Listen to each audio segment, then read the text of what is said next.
Bienvenue sur Africa 24 pour cette nouvelle édition du Non-Stop Info. Au sommaire de l'actualité, le diplomate Michel Kafando nommé président par intérim du Burkina Faso. Le comité de transition l'a annoncé ce lundi. Les détails dans cette édition. Elle se positionne de plus en plus comme des facteurs de croissance pour le continent. Il s'agit des PME, les petites et moyennes entreprises. Pourtant, malgré leur potentiel, elles peinent à trouver des financements. Ils ont survécu à Ebola où ont perdu un proche à cause de l'épidémie et tentent aujourd'hui de reprendre pied. Un combat loin d'être évident, c'est ce que nous verrons dans ce journal. Mais tout d'abord, sachez que la CPI, la Cour pénale internationale, a annoncé ce lundi que le procès de Laurent Gbagbo débuterait le 7 juillet. Dans un premier temps, la Cour de l'Haye avait douté de la solidité du dossier dressé par l'accusation contre l'ancien président ivoirien. Elle a finalement retenu 4 charges de crimes contre l'humanité, chef d'accusation pour lesquels l'ex-chef d'État sera donc jugé à partir du 7 juillet 2015. Le Burkina Faso a désigné ce dimanche 16 novembre un nouveau chef de l'État intérimaire, le diplomate Michel Kafando. Il devrait rester à la tête de la période de transition jusqu'en novembre 2015, date des prochaines élections présidentielles et législatives. Aminata Diak. Le diplomate Michel Kafando a été désigné par consensus ce dimanche 16 novembre 2014 président de la transition du Burkina Faso. Il a été élu par un collège de 23 membres, en majorité des civils. L'ancien ambassadeur auprès des Nations Unies va ainsi assurer l'intérim jusqu'aux élections présidentielles et législatives prévues en novembre 2015, une fonction qu'il promet d'assurer sans ménagement pour atteindre l'objectif fixé. Le chef de l'État vient de me désigner pour conduire la transition. Plus qu'un honneur, c'est une redoutable responsabilité qui m'échoit, dont j'entrevois déjà les écueils et l'immensité de la tâche. J'ai naturellement accepté, comme chaque fois lorsque j'ai été sollicité par le devoir et l'intérêt supérieur de la nation. D'ores et déjà, je prends l'engagement, au nom du gouvernement et des autres organes de la transition, que nous ne ménagerons aucun effort pour relever le défi. Il y va de notre crédibilité, il y va surtout de l'avenir de notre cher pays. Une tâche importante attend le nouveau président de la transition qui devra poser les jalons d'un nouveau départ. Il s'agit de préparer les élections, mais pas seulement. Il s'agit aussi de maintenir le consensus politique qui existe aujourd'hui et le transformer en un nouveau régime politique. Et il s'agit enfin de respecter l'esprit de la révolution burkinabé. Ce sont des missions-là qui sont à la fois importantes et qui rendent la tâche délicate, voire même complexe. Mais les qualités de l'homme peuvent permettre d'espérer, les qualités de la société peuvent permettre d'espérer qu'il arrivera sans encombre à remplir ces missions-là. La désignation de Michel Kafando doit encore être confirmée par le Conseil constitutionnel avant d'être définitivement validée. Le président de la transition devrait par la suite être investi le 21 novembre prochain. Les ministres des Affaires étrangères du comité des 10 de l'Union africaine se sont entretenus sur la réforme du Conseil de sécurité des Nations Unies ce lundi. Et pour cause, aucun pays du continent africain ne dispose d'un siège permanent à ce Conseil, un manque de représentativité auquel le comité des 10 entend mettre fin. Aminata Diak. Les ministres des Affaires étrangères du comité des 10 de l'Union africaine se sont réunis ce lundi 17 novembre 2014 à Nairobi, au Kenya, pour discuter de la réforme du Conseil de sécurité des Nations Unies. Il s'agit pour les chefs de la diplomatie de l'organisation panafricaine d'étudier les initiatives africaines sur le changement en profondeur du mode de fonctionnement de l'organisation internationale.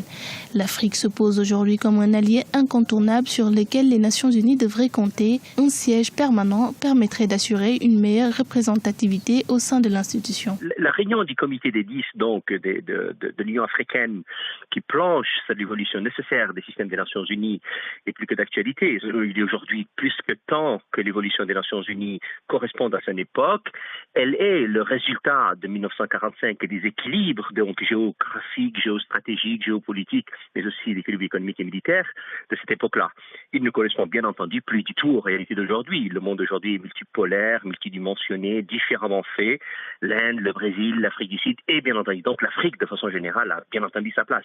Pour l'Union africaine, la réforme du Conseil de sécurité devrait également passer par l'engagement d'un dialogue sur la catégorie des membres composant le Conseil de sécurité, la question du veto attribué aux 5 membres permanents, la représentation régionale et l'élargissement de l'organe.